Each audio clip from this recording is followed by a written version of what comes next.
Hi everyone, today we're going to talk briefly about how to structure your analysis essays prior to you submitting your outlines. So ways to think about turning your ideas into something that's kind of digestible and easy for the reader to follow.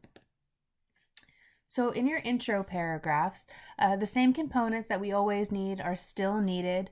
You need a hook to grab your reader's attention and get us interested in your rhetorical analysis. You need background and context. In this instance, you want that to be introducing the ad or the product. And depending on what you choose, you might want to include some product history. So for example, something like Coca-Cola has been around a long time and been advertised a lot, and perhaps a brief history would justify or contextualize the rhetorical changes that you plan to make. You might also want to include details like where the ad was located and who the general audience is. Your thesis statement needs to address two specific parts. One, it needs to discuss the main appeals used in the original ad that you're analyzing. And then two, it needs to suggest rhetorical changes of how you would kind of shift the marketing for that ad. Your introduction should also include a pretty concrete discussion of your audience, and so I'm suggesting a second intro paragraph to help kind of organize your thoughts and contextualize that a little bit. So you may wish to have a second intro paragraph that deals only with audience so that you can get into more depth with things like age, demographic, income, and the rhetorical strategies used to advertise to them. Ooh. Why does it keep doing that to me? Okay. Your body paragraphs you basically have two options for your body paragraphs, and that's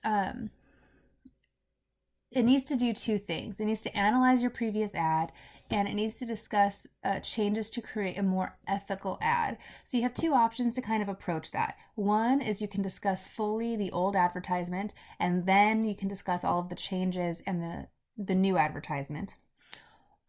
Some dangers with that, though, is it can be repetitious. Even if you delineate your ideas, sometimes discussing them entirely with the old ad and then discussing them entirely again can kind of feel drab or boring to your audience.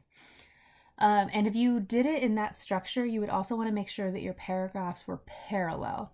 So that means that discuss the new ad in the same order that you discussed the old ad. Your other option, which as a writer is my preference, is to chunk your paragraphs up by elements and discuss the old and the new together, effectively comparing and contrasting piece by piece the two ads. So, for example, that would look something like this. I don't know why it does that. Okay.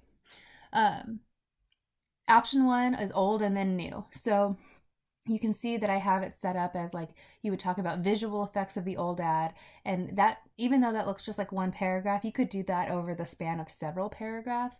So talking about pathos and logos in terms of color, tone, placement, proportion. You have to address ethos as part of the assignment. So that's talking about characters used in the ad or celebrity credibility, and then what's problematic about how those elements are used. And then you would do it again with the new ad. Option two, each kind of paragraph box could span several paragraphs, but here you're going to talk about the visual effects of the old ad and then use those effects to make changes to the new ad. So several paragraphs that talk maybe color and tone is one, product placement is one, audience is one.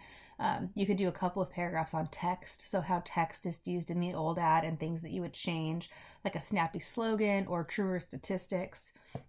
And then ethical discussions, fallacies the old ad addresses or creates, and then problems or other problematic things. And then you would use those problematic things to justify the changes that you've made. Finally, the conclusion. Really, I'm not too worried about the conclusion, but it does need to make your paper kind of feel finished and complete. So some ideas is your conclusion could be a final argument for why your ad is stronger, better, or more effective than the original. it can make a plea for the company to consider using your ad for marketing. And it can also comment on the importance of ethical advertising. So, for example, what's problematic about, really pushing like a vitamin supplement or a workout supplement that hasn't been FDA approved, right? So, using advertising for ethical means, there might be some kind of bigger world issues that you can address in your conclusion. I hope this helps you guys work through your outlines. Please ask me if you have any questions. Bye.